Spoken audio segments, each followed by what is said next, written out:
Through the Looking Glass, the 7 Years' War and the ADF Joint Force.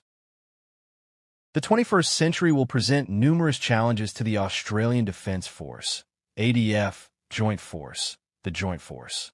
For the first time since the so-called unipolar moment after the end of the Cold War and the peace dividend that followed, the security environment for Australia is degrading concerningly fast.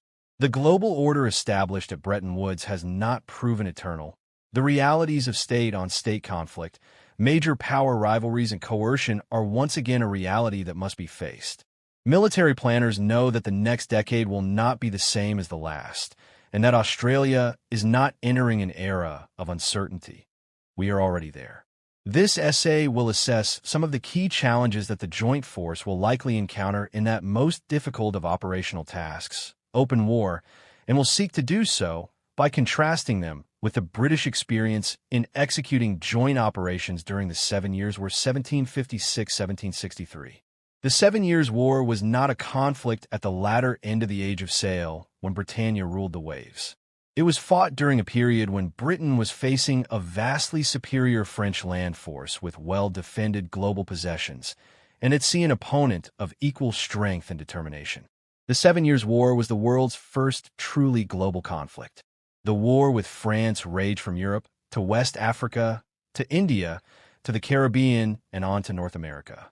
The war required the British Joint Force to learn, adapt, and overcome their formidable French opponent, becoming at ease with strategic blindness. The Joint Force has traditionally enjoyed near-complete information and decision-making superiority in Australia's northern approaches and the near region. This has built a reliance on utilizing a network-centric approach to warfare and unrestricted access to decision data flows that can be rapidly exploited. Western forces, including Australia, have made significant investments in capabilities that support and rely on our ability to maintain near uninterrupted intelligence and surveillance in our operational area. The Joint Force, however, is going to need to adapt to the reality that this is unlikely to hold in the event of a major future conflict. Rarely has any nation found itself adequately prepared for the task or realities that conflict thrusts upon it. In 18th century warfare, communications were slow and unreliable at best. It was common for fleets to be at sea for months with no wider awareness of the strategic environment or the movement of the enemy, save that which fast dispatch vessels could bring, even this being dependent on the fleet being successfully located. Likewise, land armies' lines of communications and access to intelligence was also limited by the endurance, speed, and skill of a horse and messenger. These realities required the deployed forces to be able to act independently, with little support from distant home bases, and for force commanders to be given the power to act within broad remits based on the situation they encountered in the field without recourse to higher headquarters. The reality of the risks and uncertainties caused by strategic blindness to the conduct of operations was known and accepted during the 7 Years' War. A notable example was the first British campaign to take the strategic French fortress of Louisbourg, modern Cape Breton Island, Nova Scotia, in 1757. In the face of constant pressure to support the growing land war in Europe, Britain amassed an invasion force and a sizable naval escort in North America at great expense. On the eve of launching the operation against Louisbourg, the British discovered to their profound shock that France had assembled a superior naval force to defend the island virtually unnoticed, and the operation, planned as the main British effort of 1757 in the North American theater, had to be ignominiously cancelled. In the event of a major conflict, the Joint Force will need to be prepared to operate in a command and control environment very different to that to which it has become accustomed. Risks considered low or improbable only a few short years ago must now be confronted. A peer adversary, or worse, a major power, will have the ability to disrupt, degrade, and destroy the Joint Force's ability to retain information superiority. Space-based assets are now vulnerable to kinetic and electromagnetic attack. Fixed command and control, wide area communications, and surveillance sites on Australia's mainland will likely be targeted and destroyed in the opening days of a conflict by cruise, ballistic, or other long-range systems. Additionally, network denial, cyber, and other electronic warfare capabilities will degrade or fully deny much of the electromagnetic spectrum, resulting in a near-total degradation of the situational awareness to which the Joint Force has become so dependent. As managed by Britain during the 7 Years' War, the Joint Force will need to become at ease in operating in a strategically blind environment. The effects of this will be far-reaching, and the Joint Force may face unexpected encounters where they will have no clear picture of the location or strength of enemy or allied units. Likewise, key command and control, intelligence and navigation systems required by the Joint Force and the people utilizing them must be prepared and even premised on operating in a strategically blind environment. How this may impact the way the ADF needs equipped, trained, and led should not be underestimated. Multi-domain operations embrace the complexity. That the maritime nature of the Indo-Pacific will drive the nature of any conflict in our region hardly requires an explanation. One need only look at a map. Despite this, there are things that the Joint Force must both consider and prepare for if it is to successfully operate in this environment during a major conflict. The maritime and amphibious war fought by the British Joint Force during the 7 Years' War was not a knockout blow. It was a series of rolling punches that continuously moved to where the enemy was most vulnerable and was shaped by hard-won lessons along the way. Britain at the outbreak of the 7 Years' War was faced with competing strategic priorities across multiple theaters. Each theater greatly differed in the nature of the terrain, the challenges of deploying forces effectively, and the types of threat encountered.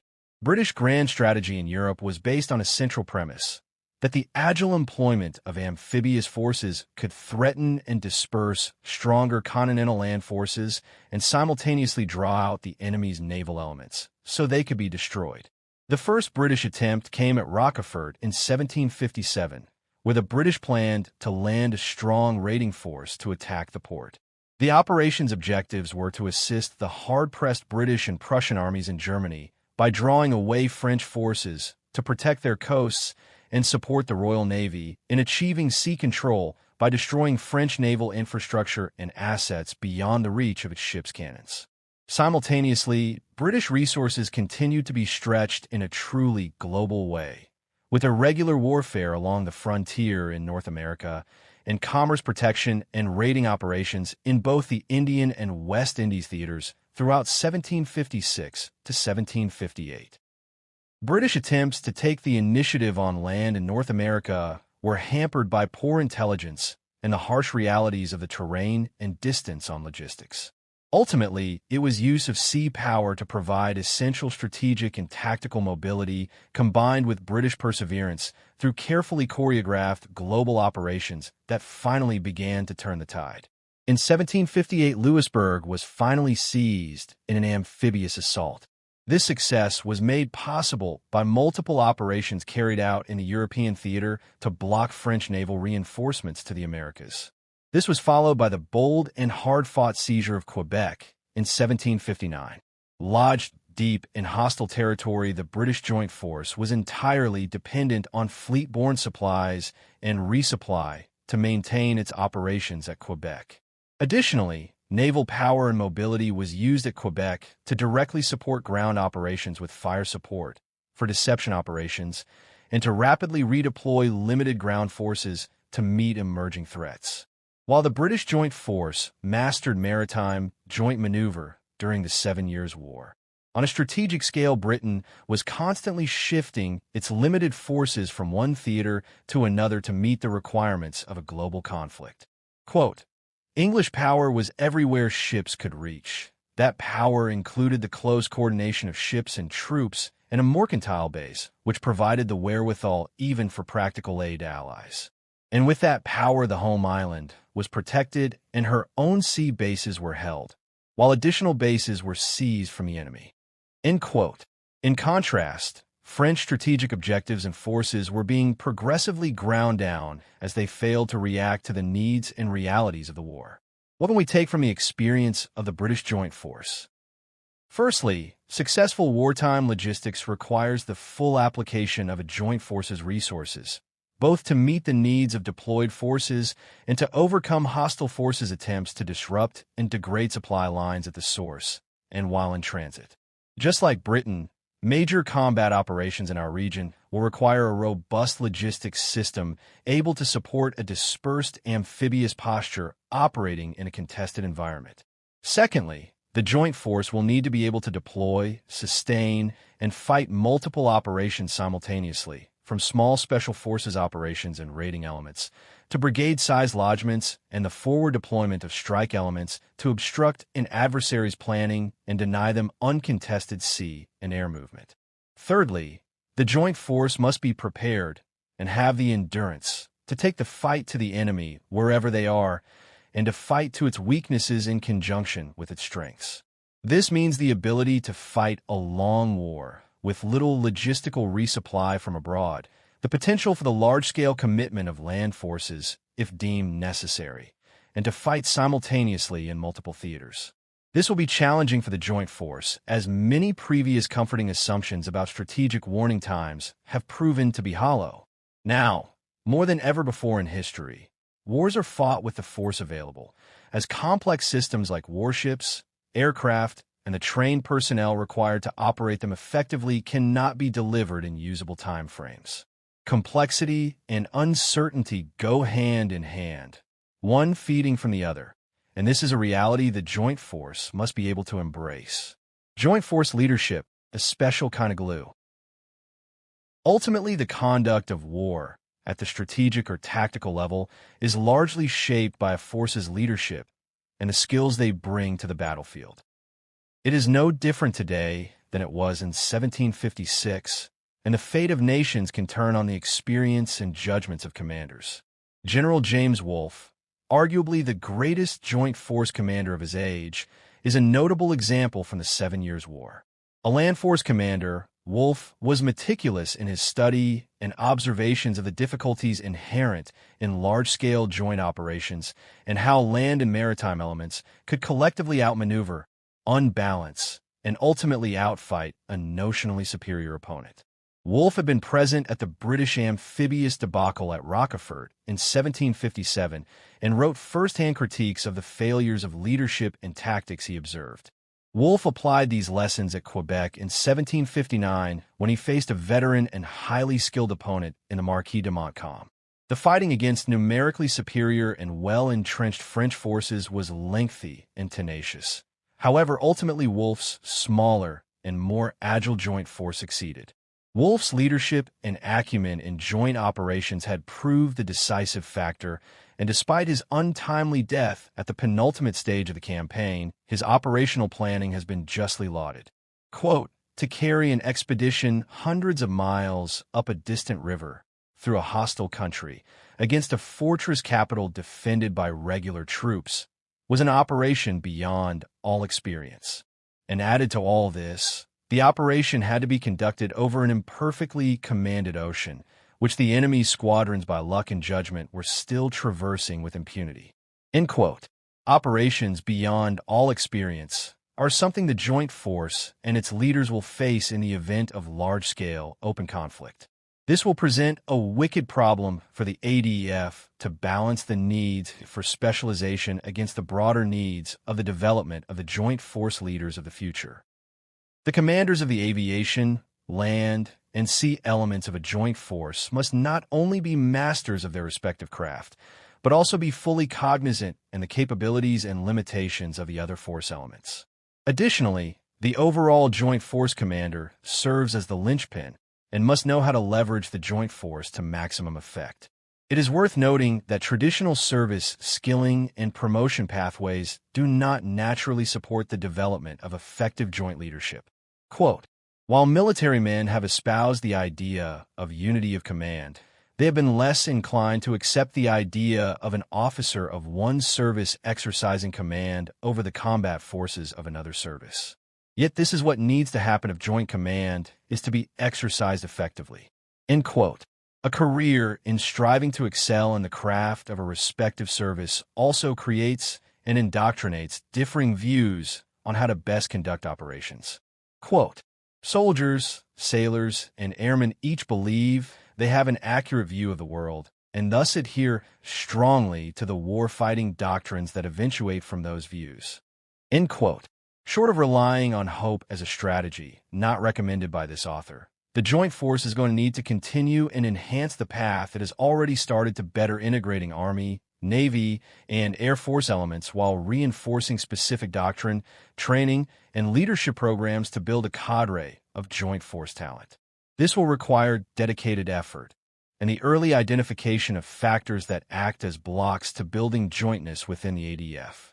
These dynamics may include, quote, two broad factors seem to influence an officer's propensity to think jointly: familiarity with other services and the threat posed by an enemy. End quote. As already considered above, the ADF must continue to advance and enhance familiarity and cooperation between the services. Additionally, it would appear beyond question that the Joint Force faces growing threats, just as its British forebears did. These threats are not theoretical figments of geopolitical commentary superciliously designed to justify military spending. They are real, they are growing, and cannot be ignored or wished away. In the past, one of the major drivers of change has been failure, often at great cost. The Joint Force and its future leaders need not repeat past failures. We have the knowledge, it need only be seized.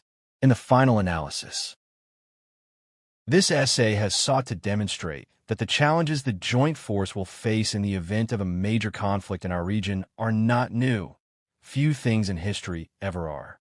During the 7 Years' War, the British Joint Force faced simultaneous challenges across multiple theaters, with the conflicts ranging from continental land war to amphibious operations of varying size and intensity to fleet actions, commerce raiding, and commerce protection.